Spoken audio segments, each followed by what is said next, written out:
New York is really terrible. I don't see how people stand to live in New York. Yeah, New York is awful.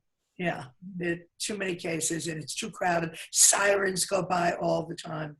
You know, is your daughter in New York? I mean, in America, in New York, but here because it's spread out. Here you can see out my window, right? You can see. You see my pool. Yeah. I said, yeah. But and outside, the trees are beautiful. Yeah, well, I can see them. Yeah. But the morale in the American population, the Stimmung, how is morality? You know, some people are quite happy. Some people are quite happy to stay home and work at home rather than have to. So I have some friends who are not so unhappy about it, and then other people who are very unhappy. You know, I mean, it depends on your work and what you do and how much you travel. Yeah. Those who travel all the time, like my friend Eva, who has an apartment in Vienna, and you know she's originally from Budapest. Somebody wrote, Reb Miller. Somebody wrote about a Bulgarian novelist, Ephraim Kristal. He's at Berlin in the Wissenschaftskolleg in Berlin. Can you hear me? Yeah. And so he wrote, there's somebody there who's a Bulgarian novelist, and he wrote with a long name. He wrote a whole thing about this Bulgarian novelist. Wait, I should look up who it is. If I can find it. Something like Rostropochi or some name like that. I can't think now. I don't know. I'll find it later and ask you how good he is. But so, you know, different people have different responses. But I mean, on the whole, everybody's going crazy, you know. Yeah, it's like, who is here? Look who's here. Hi, Alan. Still connecting to audio. Your audio isn't on. Yeah. Is it? Now? Oh, let's see. Yeah. Oh, Now you're on. Now you're on. How nice to see you. Yeah. Zoom in. You get tired of Zoom. It's kind of nice, isn't it? Are we at your house, Red Miller? Are you initiating? I'm at my apartment. Yeah. Yeah. I wanted to put a wall of important books behind me, but Nuno is rejoining us.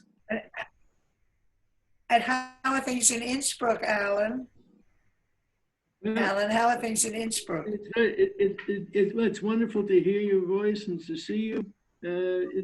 Things are okay here. The authorities have things under control reasonably well, and doing my best to stay in motion and be as healthy as I can. Otherwise. Emil, do you see us?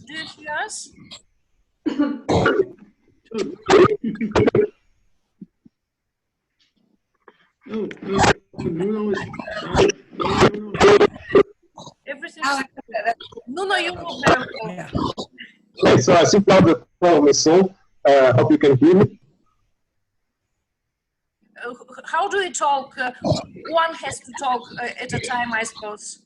I only don't see Emil. I see that he joined us.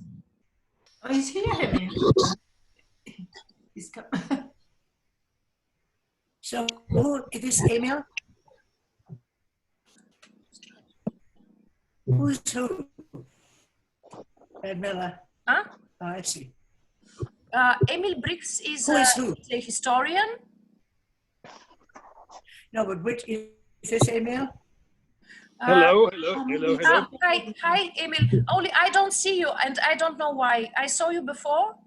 Yes, I saw you too. Your camera is. It's simply a smartphone. It doesn't really work. You're on a phone. Yes, because the laptop doesn't work. On the laptop. His camera doesn't really work.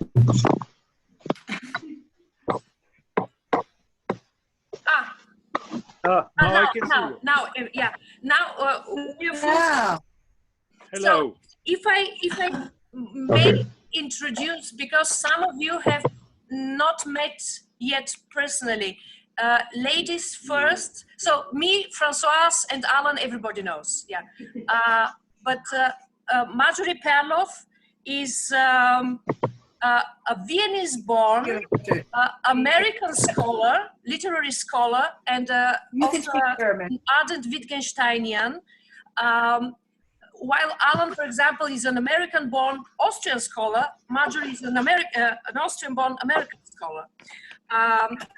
Ambassador Emil Brix, Dr. Emil Brix is an Austrian diplomat and historian, now director of the Diplomatic Academy in Vienna, former ambassador to London and Moscow.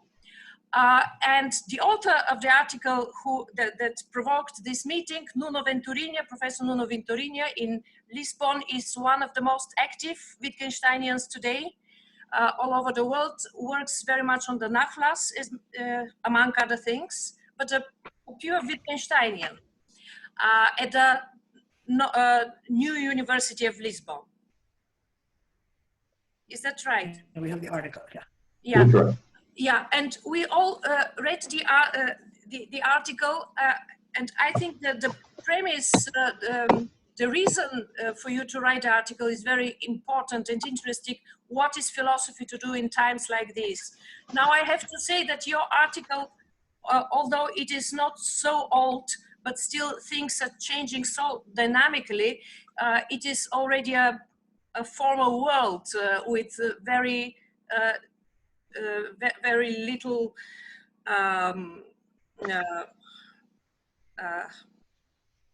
damage. Now the damage is much better, and so better that we have to think about the next step. What will be the next world that is to come?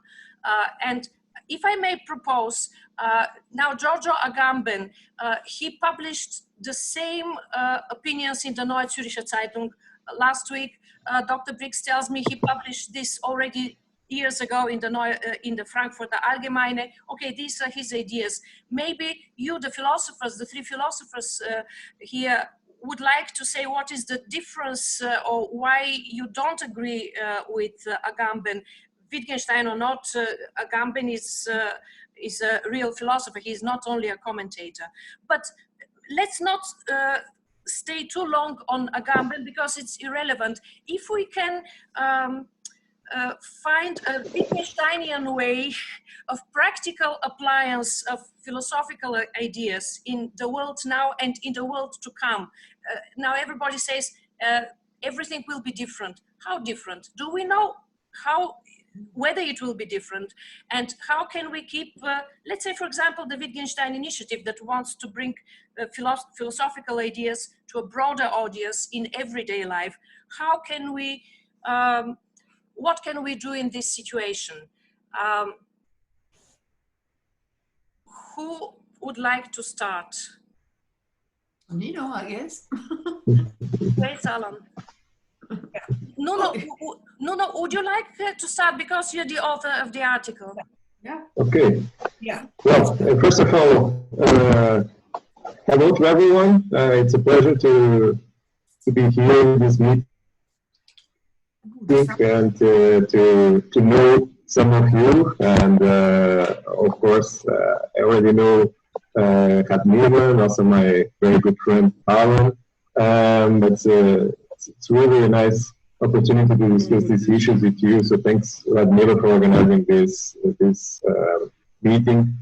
Well, as you said, Radmila, I would like indeed that the data that I was collecting for the article could have stopped there, in the sense that since I wrote the piece, it was published on the 26th of March. The numbers have increased drastically. So I suppose that when I wrote it, there were about 400,000 cases, and now we have almost 2 billion cases and more than 100,000 deaths. So in fact, I think that what Agamben wrote in the first 3 articles on the topic, which was those I have commented on my piece, in fact they are very repetitive, and I came across 2 other I suppose that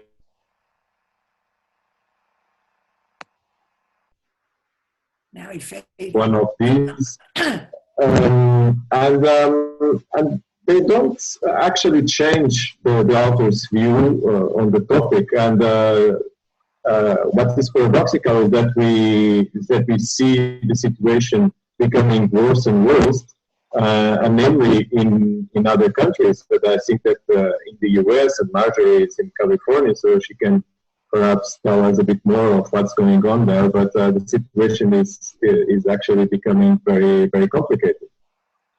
Yeah. Nuno, just I don't know if everybody else is hearing you very well. Your audio is a bit rough for me. I don't know if you can There's something. an echo. There's an echo, some kind of echo. Okay, I was trying to use the microphone to just to improve it, but I don't know how I can do it better. But Perhaps that Okay, microphone it's all right. is better. yeah, that's It's okay. Yeah. We can, Do you hear me better this way? Yeah. Yes. Yeah, so I was just saying that in fact the numbers I have collected for the piece became worse and worse in the last few days and few weeks, and in fact we are facing a very difficult situation. So of course that philosophy in terms of crisis should come up and try to give some good ideas, I think, to solve the issues. From my point of view, articles like those of Agabent just contribute to make situation even more complicated. So that's in fact a difference between styles of philosophy. So as a Wittgensteinian, I think that philosophy should contribute positively in these kind of situations. And we have seen Wittgenstein, particularly during the Second World War, reflecting on how he himself could help, but also, for example, criticizing the kind of British anti-Nazi propaganda that was spreading all over England. So this was an example of his concerns in times of crisis. So I think that now we are facing, fortunately not yet, a situation so difficult as it was in the Second World War. But anyway, we should be careful in looking at what's going on. Yeah, but may I ask Emil to join, because we were just talking about how in Austria, in Little Austria, in the last weeks, there have been so many philosophical views, but not really philosophical, rather journalists. But never have there been so many ideas and thinking like in the last weeks. How do you see this, Emil, evolving from now on? Well, the question really is, you asked it at the beginning, the world might be different after this crisis. But I would say the philosophical question is, what does different mean? And that we should discuss actually. What is different in the world? Is it simply that we think about what will the future be like? Will we change our behavior? Are people right to say that we are transferring human things to the machine and things like that? Is that what change means? Because when I see it correctly, what we are criticizing is actually that at the moment, some people and some philosophers show a paranoid distrust of governments. Is that correct? Is that what we should be afraid of? Is it really about that there is a real threat that we sacrifice our liberties for the recovery of business, for the employment figures, and I think, I'm not a philosopher but a historian, I would say I have the feeling that a lot of those who write now on these articles give you the impression that actually there was this government repression and the government reduction of liberties, which as a consequence brought the virus, but it was the other way around. Yeah. And that's a basic idea. There was the virus first, and then there is a reaction by the political side, by intellectuals, and not the other way around.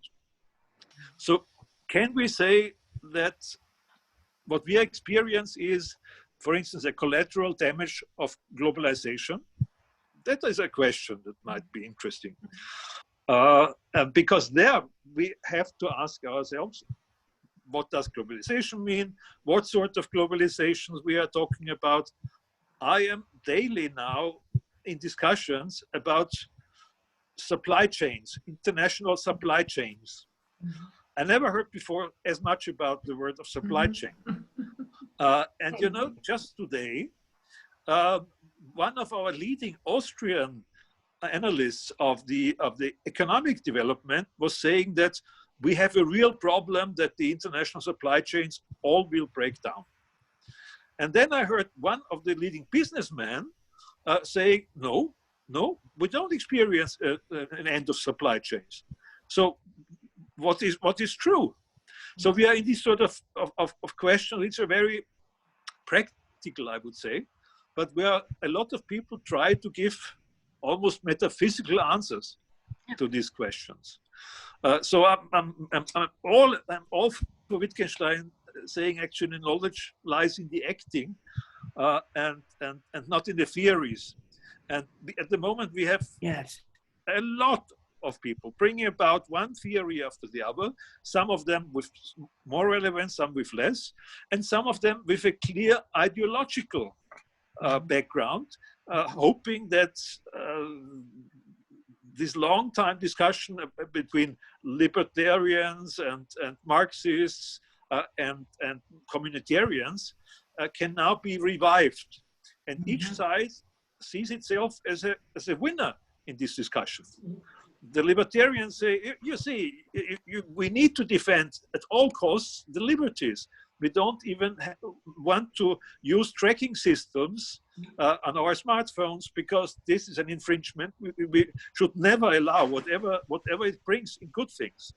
Others say, no, you see, actually now we need more communitarian thinkings. Only communities can bring the spirit back, the social capital back to societies. We need to go back to religion or to, I don't know, civil society as not an individual, but as a group activity. And others say, no, actually, you see, and there is this famous saying, it doesn't matter what side you are. It's simply a question of activity. For forms of government, let fools contest. Whoever administers best is best. I remember having learned. I think it was Thomas Paine who said that. So this crisis gives us a lot of people who want to make use of it. Kriegsgewinnler, as we say in German, in the field of philosophy, in the field of all sorts of humanities also. And there we should be actually, I think, careful in how we react to this. And maybe we should analyze these sort of things and don't ask, will everything be different from what it is nowadays? But rather asks, what does it discover, this crisis, in the way we think about the world? Yeah, this is also in the article. May I only ask something which the philosophers may say I'm dumb, but Wittgenstein was a conservative thinker. This I know from Alan and from Alois, by the way. A conservative thinker, rather a thinker for law and order than fantasizing about liberties or human rights and all that. As Emil just said, this is certainly a Thomas Paine quotation, but Wittgenstein might have said something similar. Who administers best, who does the best job, is the most acceptable in this situation. Is this right? Marjorie, Alan, whoever thinks you have something to say, because relationship with politicians in America, for example, I don't know if they're will soon be any trust. It is just too dramatic, seems to me. But in Europe, where somehow more normal people are on the helm of government, perhaps it is a question to discuss. In America, it seems to me is like a war with the president, the mistrust in the president. Yeah. Huh? But You want to talk, Alan, or shall I? Well, the difference in the United States is that we have the federal system, so the states can defy the president. And right now, the headlines in the paper today are the states are going to decide when things will reopen, never mind what the president says. So, you know, they're very active. Governor Cuomo in New York, our governor, they do whatever they want. So the states vary a lot. California is doing quite well now. New York is like a nightmare. I mean, it's not all New York's fault, but they did it too late. New York is too crowded. Now, I have friends in New York who feel, Sergio Bessa, who was the director of the Bronx Museum, who's an art historian, but has a PhD actually in literature from NYU. He lives right in the middle of New York, in Harlem, actually, because it's cheaper there. And he said he thinks this is a wake-up call, that New York had become unlivable, that there are too many people in New York, the subways don't work, nothing works, and maybe this will finally be a wake-up call where governments will feel they have to do something for the people. But I want to say one other thing, and that's the whole thing is, I think, is generational. You haven't talked about that at all. I have, 3 grandchildren, and this whole reaction to the coronavirus has been very generational. Namely, the young people are beside themselves. They won't do anything. They won't go near anybody. They're terrified. They have never lived through anything. You realize the people who are now, say, 25, they came of age even after the AIDS crisis. They never lived through the Vietnam War. They don't know what the draft was. They never lived through anything. And they can't believe this has happened. They don't understand how this could happen. How could there be this virus? And they're really terrified, and they obey every rule. They're not talking about libertarianism or anything at all. Whatever the government says they do, they won't come visit anyone. They won't do anything because they're so frightened. And it's the first time in their lives they've ever been exposed to the idea that, everything isn't going their way and so on. So it's a very strange mood, very strange times. Older people, of course, have been through some things, so they don't feel quite the same way. Now, I don't know whether that's true in Austria, but really for young people, this has been an amazing thing. And they are the first to obey every rule and to refuse to they don't even want to go to the grocery store. Under any circumstances, they order food only online. They won't go anywhere. They're very careful. And that's because they're really scared. They're really very scared. How that fits with Wittgenstein, I think in Austria it is different, because I see young people on the streets all the time. Okay. Yeah? Yeah. Well, then it's different there. It's a bit different, yeah. Americans believe it's with climate change. Here's the irony. Right now, the air is perfect. I'm looking out the window. The air is wonderful because there are no cars, there are no planes. So the air is wonderful. You can breathe. It's crystal clear. The trees are beautiful. The flowers are all out. And of course, as soon as this is over and everybody's driving on the freeways again, it'll probably go back to the way it was. But I was optimistic at first. I think there will be a change. I think there will be a real change in attitude. And my view is that, where does Wittgenstein come in? I'm not sure. That some of these ridiculous notions that Wittgenstein would have said are ridiculous, namely the obsession with gender. You have in the United States now an obsession in the colleges. All they do the first week is you have to say, do you want to be called he, she? You want to be called male, or they, do you want to be called he, she, or they, and everything is, nobody has a gender, anybody can be whatever gender they want. Everybody was obsessed with is that operation, surgery, 10-year-olds hoping to have transgender surgery, this kind of thing. I think that's going to be considered trivial now, that when things are really happening, and this is where Wittgenstein comes in, he would have said this is all poppycock anyway, that you can just change your gender. And it is a kind of contra naturam. I don't think you have to be so religious to believe that we have tried so hard to conquer nature, that technology can always do everything. And what young people are learning is it can't. Technology does not always win out. And nature comes back. And I think that's an idea actually Wittgenstein would have approved of, that you cannot conquer nature. You cannot, all the technology in the world isn't going to help you at a time like this. That's a big lesson for people. I think that's a huge lesson. Don't you think so? Yeah. No, but Alan, what do you think? Before we proceed, may I Alan? just say something very, Alan is next, but there is something curious. You know that Wittgenstein taught young children in Lower Austria almost immediately after the First World War and after the Spanish flu. And he wrote a dictionary for this grammar school.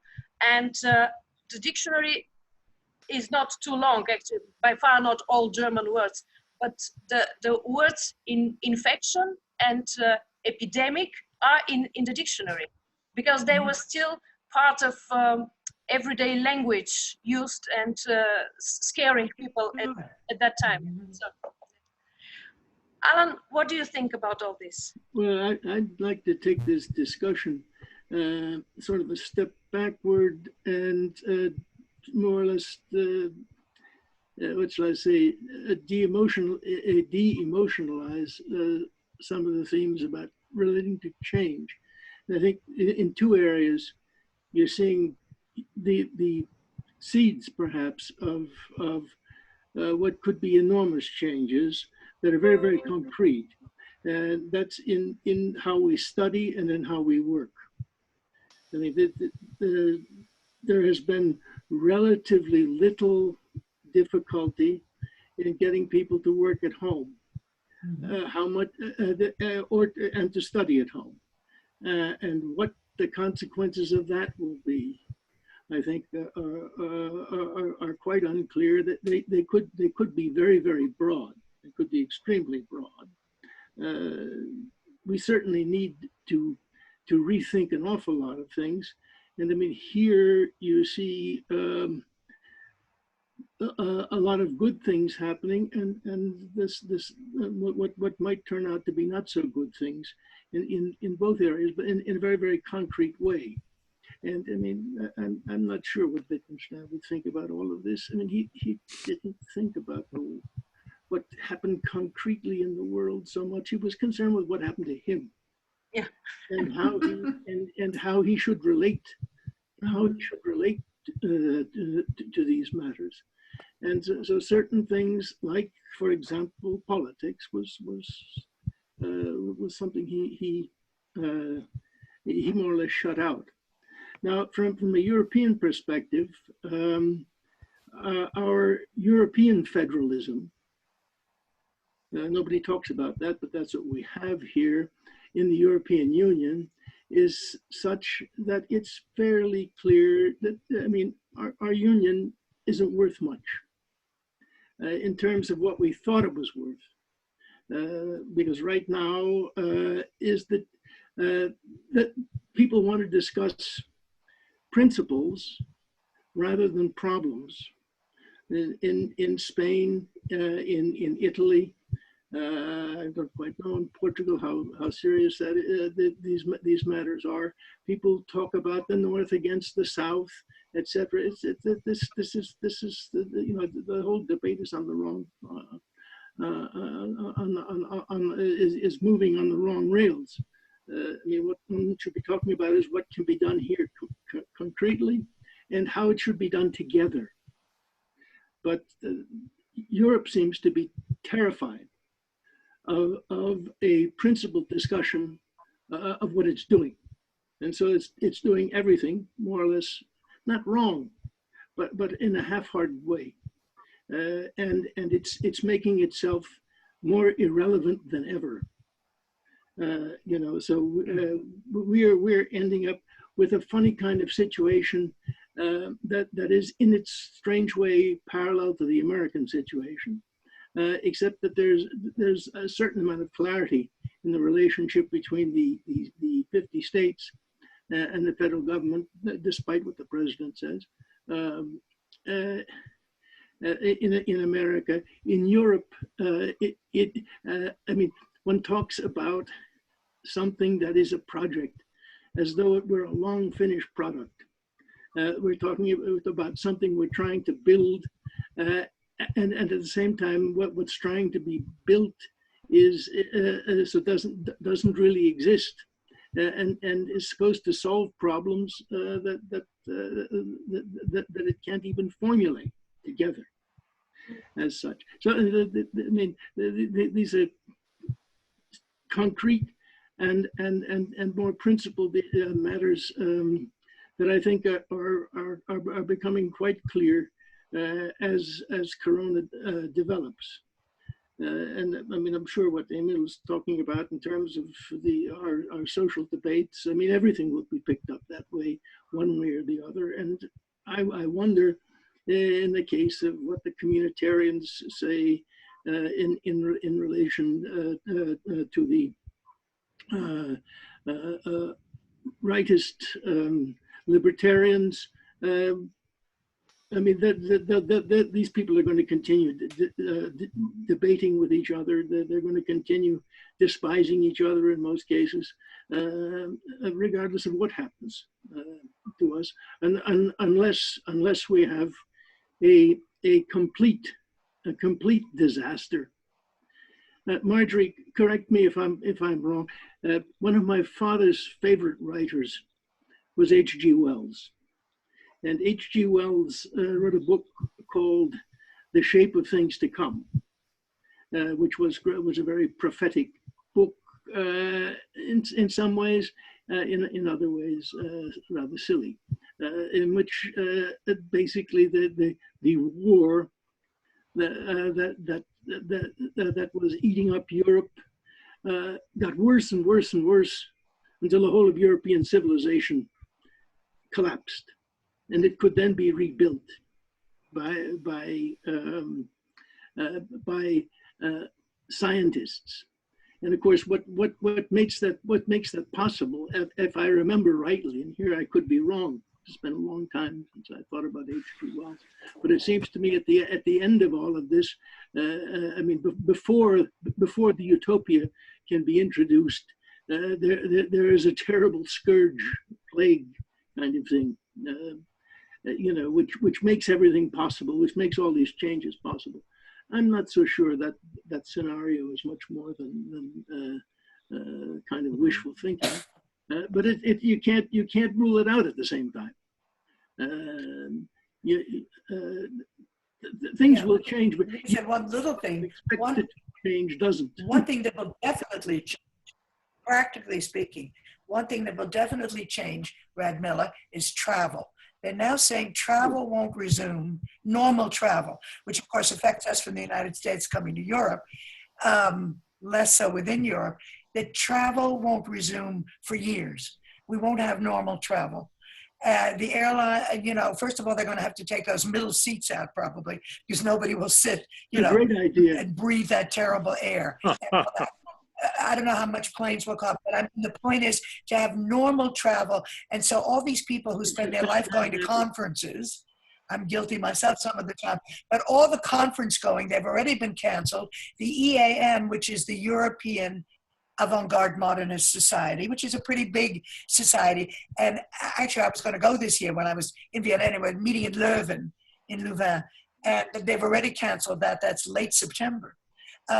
You know, so everything will be canceled, but not just in the near future. I just think this whole idea that professors are people who are at airports all the time and travel around, you know, that's over. That's over already. People are saying no. People are just going to have to stay home, be at their own universities, maybe have a better sense of community with their own university. I don't know whether that will happen, but I don't think there's any doubt that normal travel will not resume for a couple of years anyway. Yeah. So Well, I don't know how that will affect globalism.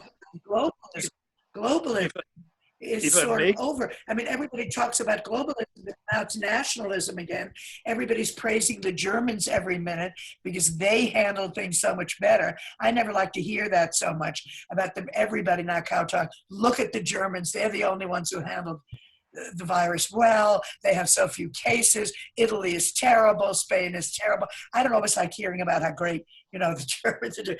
They had fewer cases anyway, but this kind of talk, I mean, nationalism, I think will be very big, and I think there'll be less travel because it will be more difficult to travel.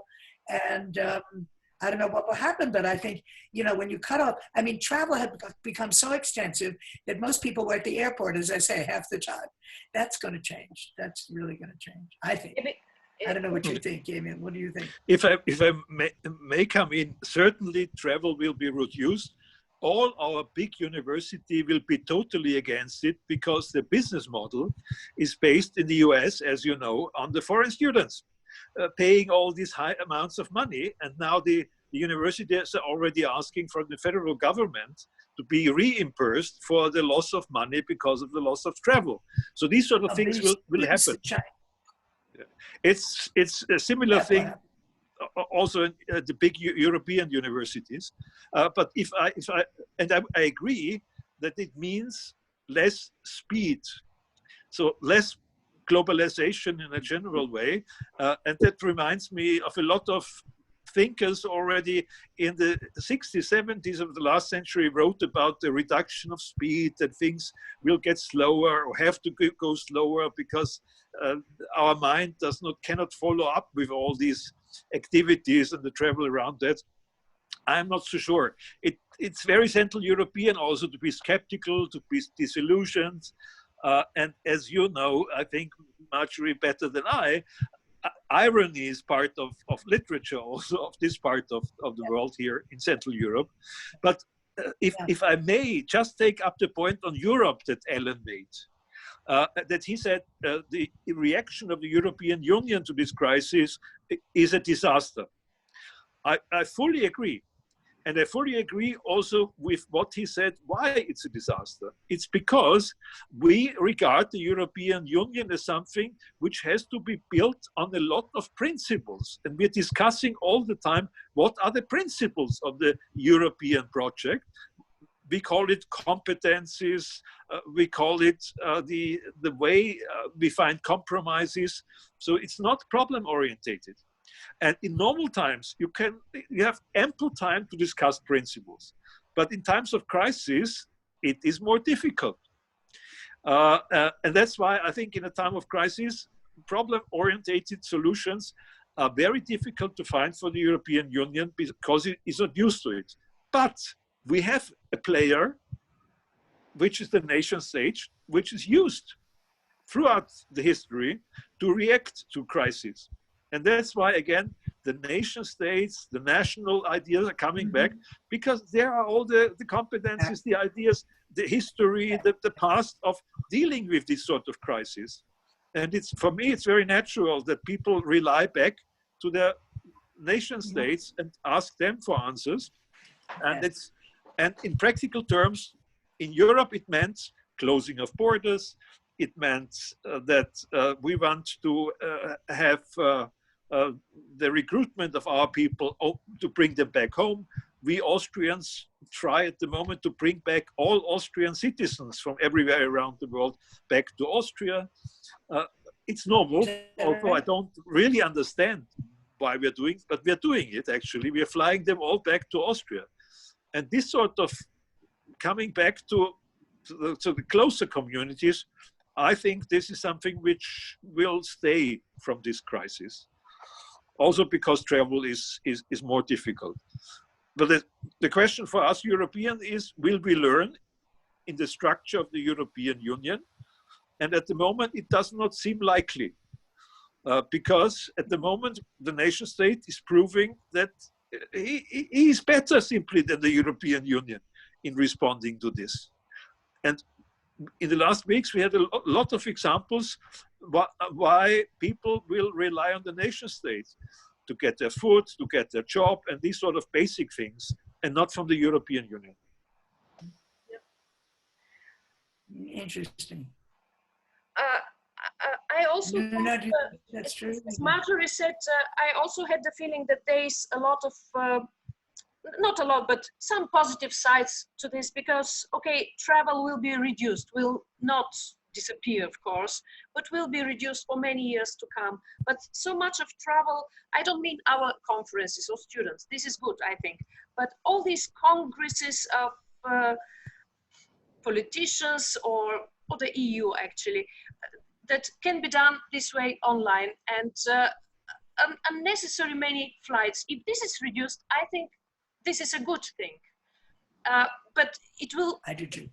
Travels will not be reduced, for example, to go to the Salzburg Festival or to Vienna to hear a concert. This, I think this should be revived slowly somehow, but a sensible reducing, perhaps. Andrea Pfanzenter, in fact, told me that, said, forget all flying, forget all these conferences. This is the Kaizen Center in Vienna. No, if you don't know, Marjorie don't know, this is a multicultural, inter-religious center sustained by Austria, Spain, and Saudi Arabia, and the Vatican is also involved. And the Vatican, yeah. And now Curious apparently mixture. other countries are joining it. And we are planning, hopefully in September, a conference. And it will be an online conference, Wittgenstein and the religious experience. Not Wittgenstein and religion, because he was not really religious. And our colleague Andrea, who works also in this center, is delighted, and she says this is the right thing to do. But exactly for such discussions, we don't need to fly in all these people. It is even more spiritual to meet in this way online and discuss these things, I think. So if we can reduce the unnecessary jet setting, people who are no jet setters at all, but imagine they are just because they fly very often in economy class. Nobody needs that. Yeah. But I wanted to ask once again this about Wittgenstein and conservative thinking, because I think Nuno was nodding energetically about this. This is true, isn't it? Because Ambassador Brix and I wrote a letter to the Austrian Chancellor, Sebastian Kurz, about Wittgenstein and returning Wittgenstein to Austria. And there we said we want, with Wittgenstein, to set a new trend of modern conservative thinking, because we believe this is needed in Austria and can help at the moment. But what about Wittgenstein and conservatism? Because he somehow apart from all ideologies. He was not left, was not right. He was above political ideologies. What do you think can be said at this moment in time? Well, this is a difficult issue. I will go to this topic. I also remember a very nice article by Christoph Murray on Wittgenstein and conservatism. Well, you know that his views were not radical. For example, in terms of art, literature, Wittgenstein was a very conservative man. Perhaps his more radical views came up during the 1930s, particularly in 1935 when he thought of setting up in Soviet Union, right? But then after visiting Soviet Union in September 1935, he came to the conclusion that actually this was not for him. So, I think that Wittgenstein was a conservative person, and I remember, for example, a passage from the early communication with Russell, and Wittgenstein was clearly disapproving of a certain sense of liberty that Russell was defending in matters such as, relationships, sex, and Wittgenstein was very much against that. So So I think we can find a trace of conservatism throughout his philosophy and thought. That's pretty clear. And I actually would like to share with you this an idea that Alan's comments brought to my attention. Wittgenstein, for example, was a great admirer of Spengler's The Decline of the West. The Decline of the West was published first volume in 1918, if I remember correctly, and the second 1957. So just after the First World War, and we know that Wittgenstein actually included Spengler among his main influences. So I think that Wittgenstein will look at this crisis from a similar point of view, point of view of decline of our civilization, and they will try to see what we will have to build now. I think you are absolutely right. You, Marjorie, and Mira, in saying that for the next perhaps couple of years, travel will be very much reduced. And perhaps this is not a terrible thing. I agree with you that many seminars and small workshops and conferences can take place online. But I would like to call your attention to some things that in academia you cannot do online. For example, visiting archives. That's something very important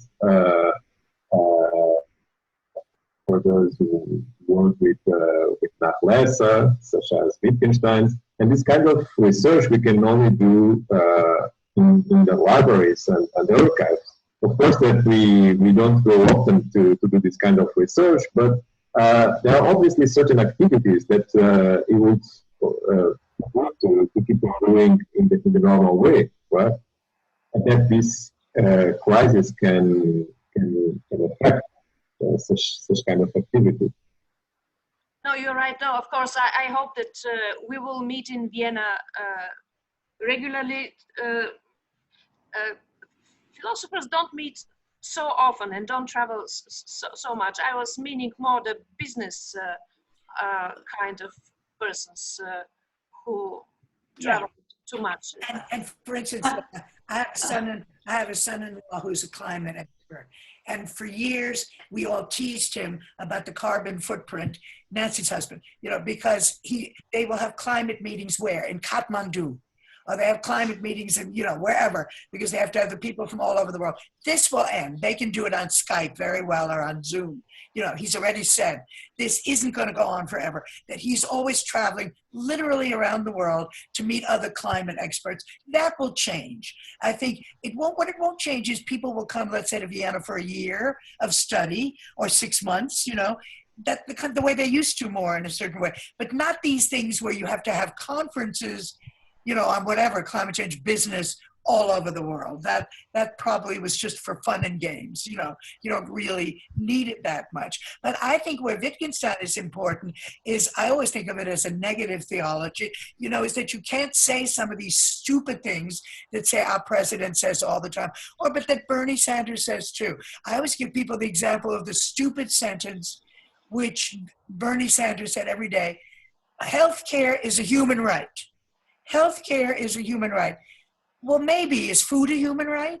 Is shelter a human right? I mean, is healthcare the only human right? What does that mean? Always to say we have to have Medicare for all, which I personally don't believe in, because healthcare is a human right. Now, I think Wittgenstein would have said, well, what does that sentence really mean? What are you really saying? And, these sentences are meaningless in many ways, unless you give them context, right? There has to be a specific context. You can certainly say the United States suffers because of all the people who don't have health care, and other countries have handled that much better, like Austria. You've had health care from way back for everybody, right? But just to say it's a human right, and everybody cheers. Healthcare is a human right, then everybody goes, yay, hooray. What does that mean, really? And so I think that's where Wittgenstein is very important, because he wouldn't let people say those stupid things. You know, when Drury would make those statements, or like the English are better, they're better people than, you know, they will win the war because they're better people than the Germans, that kind of thing. You remember how furious he got when people said that, things like that. You can't make those statements. Let me just say something briefly about a Facebook entry I made a couple of weeks ago. Emil, it will certainly make Emil laugh if no one else. I wrote the following: pierogies are a human right. Yes, especially sauerkraut pierogies. That's right. But you know, they I wrote that to a friend on Long Island. In the context that It's you true. and I know, they are. Yes, indeed. But I want to come back to something else that Marjorie said. That again, one of the concrete things that I've experienced and you've experienced. We both live in places with a substantial amount of air pollution. As pretty as Innsbruck is, the narrow valley, so acts as a bowl, and the wind that blows over it keeps all sorts of exhaust gases in the valley instead of letting them out. And in the last weeks, we have had gloriously clean air, and walking each day. It's the high point of the day is a 45-minute walk each day since the beginning of this crisis. You notice it so profoundly. Now that this ought to be a signal that people will be able to pick up on and say, if we can have this sometime, we ought to be able to have it most of the time. I'm taking again a very conservative, low-key approach to all of this. I mean, we can, I think, control our environment. We can control what we do a little bit better, if we want to. And I mean, that's the whole question of our leaders, our political leaders, our social leaders, our cultural leaders, picking up on that and not trying to change the world overnight, but grasping onto the things, the concrete improvements, and trying to make them more permanent. Then I would like to ask the question: is tourism human right? Because yeah, the scientists or the economists travel, but most of the traveling is done by people who want to travel around the world, young people. And you see the streets of Vienna most of the time, the whole year long, full of people from everywhere in the world, lots of people from Asia, newly. Of course, it's a very important factor in the economy of many countries in Europe.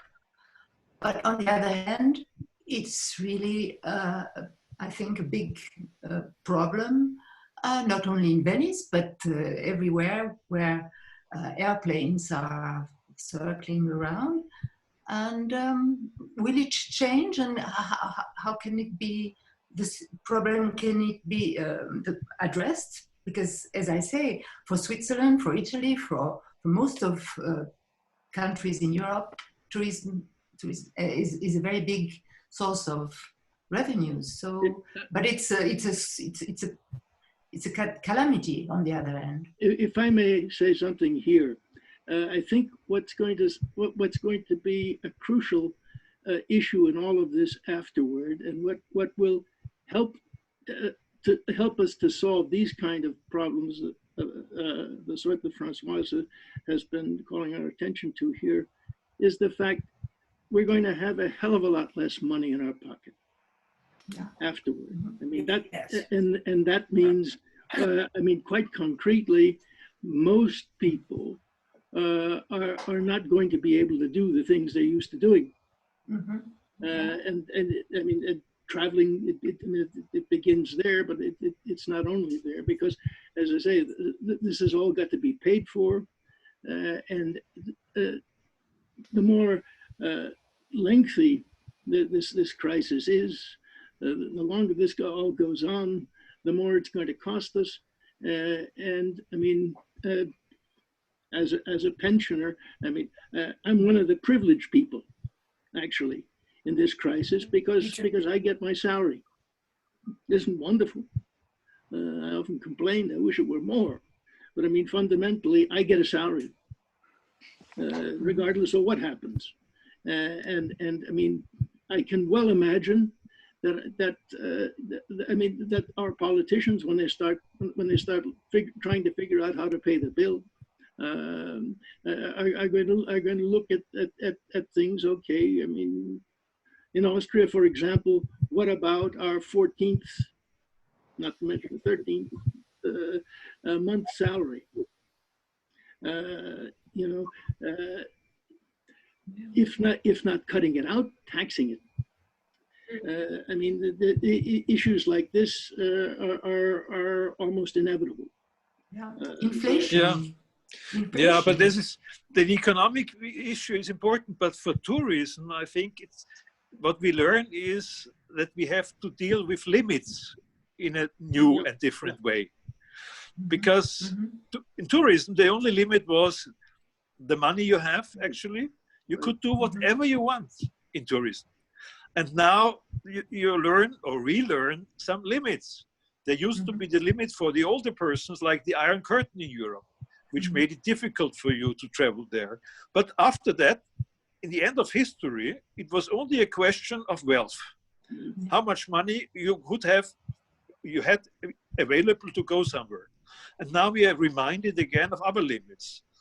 We have already been reminded of the limits of how many people can go to Venice at the same time, or the limits of, I don't know, any sort of natural limits. And now we are reminded of a limit which has to do with security, with health. And I guess we are at the point where more and more limits will come for tourism. So it's the future of tourism is not only about will the business survive or all these sort of will we have the money, but about these new sort of limits, which many of them have to do with nature, like the virus or also like the climate change. But I think these are very basic ideas which we will have to deal with much more than, for instance, the idea how many genders we have or how at universities start with gender studies. I also think these are really trivial problems. So, sorry, I'm gone. I'm here again. No, you're here. You're here. I'm here again. So there is a hope. Yeah, and you can go back to François. We get a little bit away from this trivialism. I mean, we all say all the time that say Florence has become an impossible tourist place, you know, it's overcrowded, so terrible, or Venice, or so on, right? That people just can't stand it. Or the Acropolis. I went to Greece so many years ago when you could still go to Greece and it was lovely.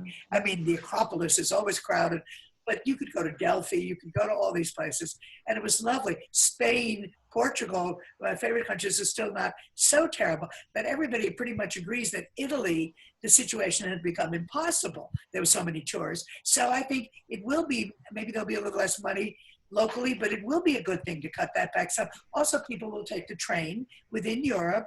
They'll take trains. They'll have to, you know, improve the trains, and people will take trains which don't have the carbon footprint. But look, the airplane travel is terrible. You know, in the United States where all the fuss was made, this is my favorite story.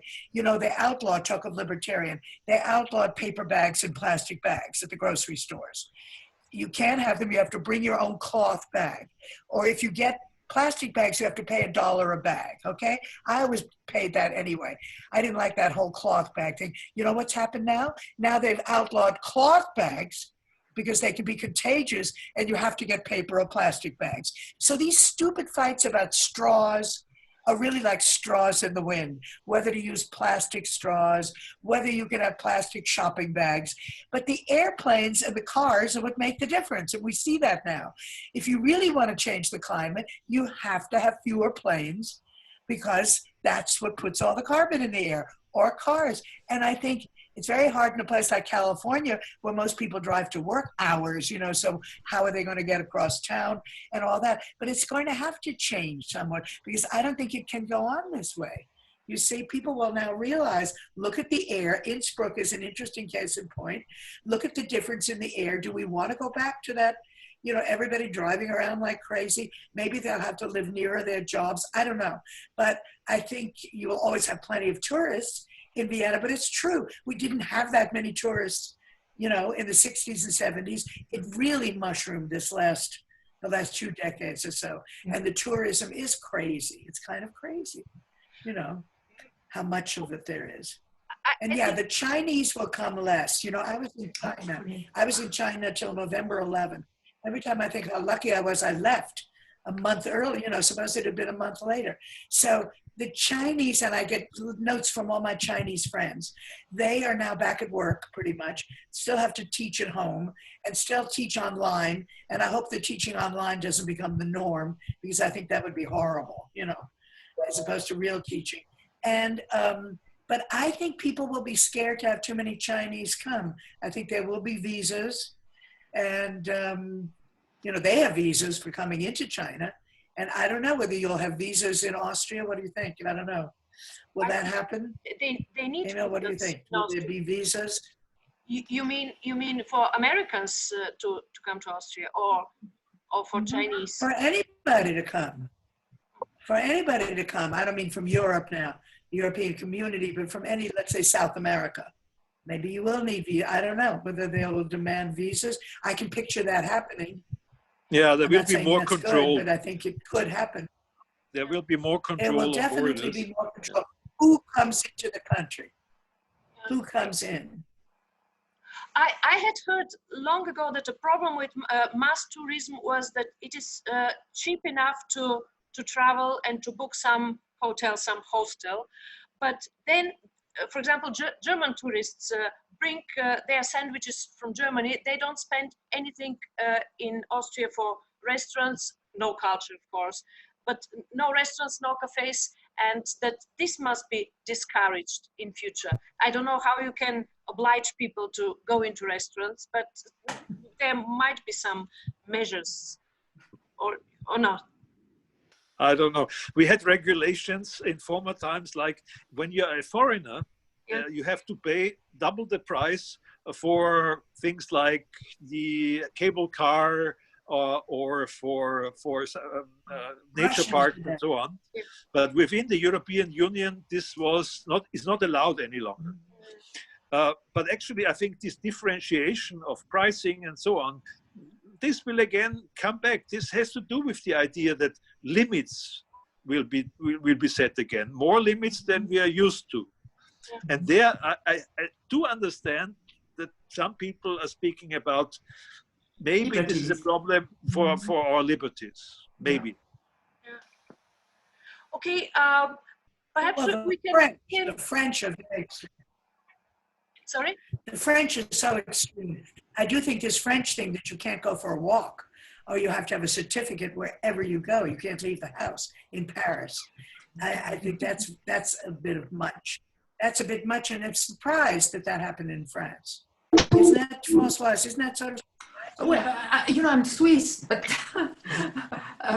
yeah, it's strange. I do agree. I don't know exactly, but people do not seem to rebel against it. They rebel against so many other things, but this they seem to accept. They're scared enough still to accept it. Yeah. Okay, perhaps we can close slowly, and now as Wittgenstein initiative here. I know that Wittgenstein is not everything and that he alone can't save us now, but still we try to implement him into modern life here in Austria, what can we do? What are the next steps? Obviously, we can talk. We can't bake bread, as Nuno wrote. We can't bake bread or discharge rubbish or heal people, obviously. But in order to be useful to society on a Wittgenstein basis, without quoting him or talking about the Tractatus, not that, but please, could you, each of you, make a suggestion what our next steps in the next weeks and months can be, so that we keep his thinking alive and useful? I'm not a philosopher, so I start. I would simply say we should write in public and say in public what Wittgenstein, to my mind, is so strong about, saying that knowledge is acting. Knowledge is acting. And this is what we need now in this crisis situation and coming out of the crisis. I would always try to interpret this knowledge is acting in whatever way we can do that in public. Yeah.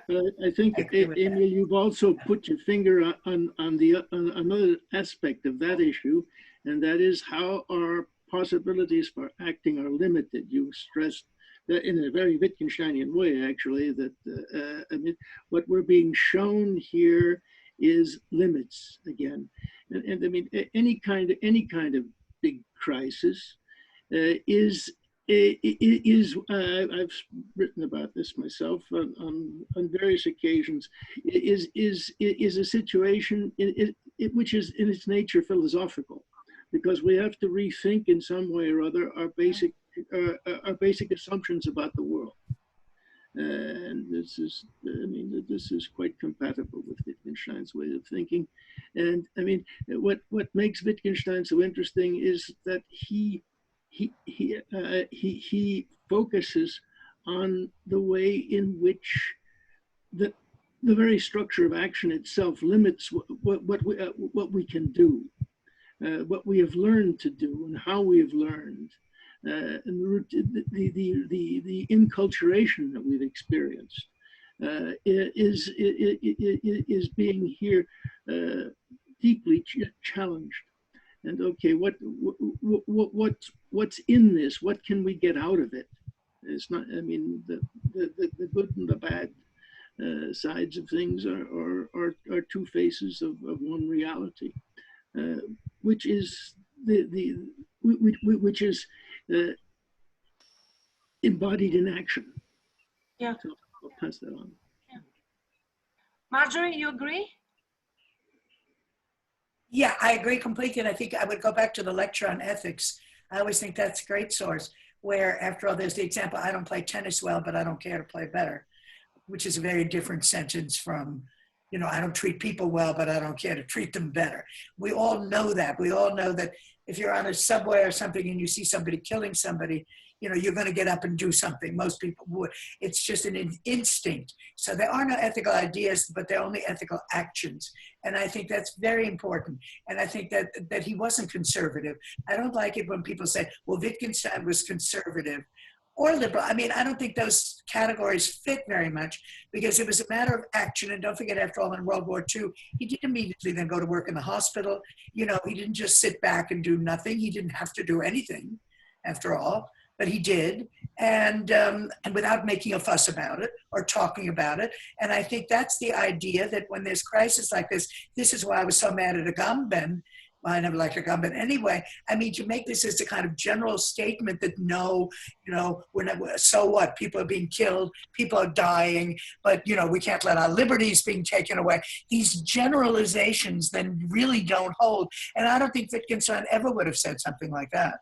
He wouldn't have made that generalization, because there are ethical actions, and you know what they should be in many ways. You do know, and you follow that, and part of it is just instinctive.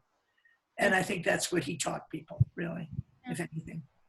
That would be my, I would agree with what was just said about the idea of knowledge is action. Yeah, we have a lot to learn from Wittgenstein for this crisis, and something that naturally was just pointing out is criticism of organizations, and in particular, I mean, always teaching in the rule that we should avoid